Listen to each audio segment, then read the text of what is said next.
नमस्कार, मैं हूं प्रिया। आप देख रहे हैं देशहित न्यूज। आज के बुलेटिन की शुरुआत कुछ फटाफट अंदाज में। महाराष्ट्र में पुणे जिले में पोंच गांव के पास भारी बारिश के चलते 4 लोगों को ले जा रहे हेलीकॉप्टर दुर्घटनाग्रस्त हो गया। नासा के 2 अंतरिक्ष यात्री सुनीता विलियम्स और बैरी विल्मोर फरवरी 2025 में स्पेसएक्स से पृथ्वी पर लौटेंगे। दोनों अंतरिक्ष यात्री 8 दिन से मिशन पर थे, लेकिन बोइंग स्टारलाइनर अंतरिक्ष यान में खराब के कारण उन्हें अंतरिक्ष में लगभग 8 महीने रुकना होगा। पीएम नरेंद्र मोदी आज महाराष्ट्र में जलगांव और राजस्थान में जोधपुर का दौरा करेंगे। वे जलगांव में लखपति दीदी सम्मेलन में भाग लेंगे। श्री मोदी वहां 11 लाख लखपति दीदियों को प्रमाण पत्र देकर सम्मानित करेंगे। प्रधानमंत्री मोदी ने नेपाल में तनाहुन जिले में बस दुर्घटना में मारे गए लोगों के लिए अनुग्रह राशि देने की घोषणा कर दी है। प्रत्येक मृतक के परिवार को प्रधानमंत्री राष्ट्रीय राहत कोष से 2-2 लाख रुपए और घायलों को 50-50 हजार रुपए की राशि दी जाएगी। एमबीबीएस में एडमिशन के नाम पर छात्रा से 25 लाख की ठगी, पुलिस कर रही मामले की जांच।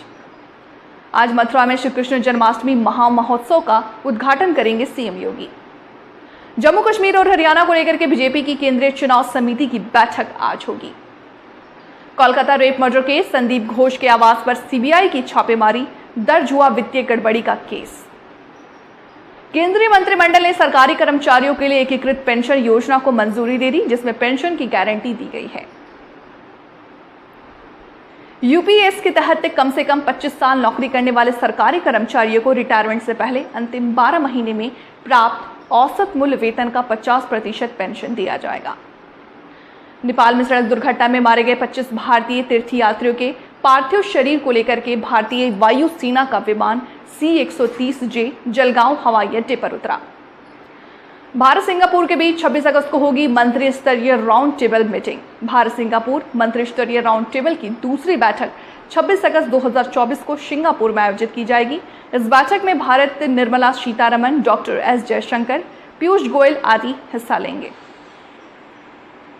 अंतिम चरण में नक्सलवाद से लड़ाई, अमित शाह बोले मार्च 2026 तक पूरी तरह से नक्सल समस्या से मुक्त देश होगा। अमित शाह ने कहा कि पिछले 4 वर्ष में वामपंथी उग्रवाद के कारण करीब 17,000 लोगों की जान गई थी। नक्सल आंदोलन से जुड़े हो या CFGF के जवान हो, चाहे नागरिक हो, 17,000 लोगों की जान इस समस्या के कारण गई है।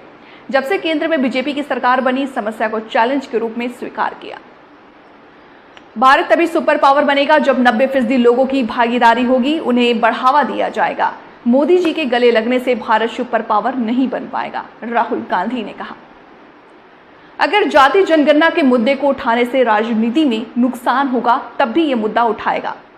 जाति जनगणना को रोका नहीं जा सकता। जनता के मन बना लिया है और उसने ऑर्डर दे दिया है। पीएम को यह ऑर्डर कबूल करना चाहिए। पीएम अगर ये ऑर्डर नहीं मानेंगे तो ये काम दूसरे प्रधानमंत्री को करना होगा। देश भर में 478 पार्टी कार्यालय बनाएगी भाजपा, जेपी नड्डा ने किया ऐलान। 96 दफ्तरों पर काम जारी। लड़कियों पर हाथ डालने वालों को बना देना चाहिए नपुंसक, बदलापुर रेप केस पर भड़के अजीत पवार।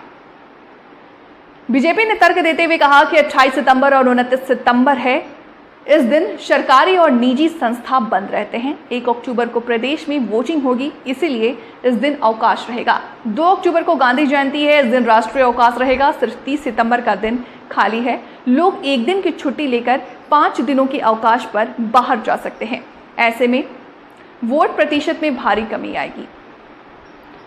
शिखर धवन का संन्यास, कई पारियों की वजह से गब्बर कहलाएं। चैंपियंस ट्रॉफी वर्ल्ड कप का एवरेज कोहली से अच्छा। डेब्यू टेस्ट में सबसे तेज शतक, धवन के संन्यास पर सहवाग, तुमने मोहाली में मेरी जगह ली। शमी की पोस्ट कि आप भारतीय क्रिकेट की जब्बर। फिलहाल इस खबर में इतना ही। जल्द मिलेंगे एक नई खबर के साथ, तब तक के लिए मुझे दीजिए इजाजत। नमस्कार।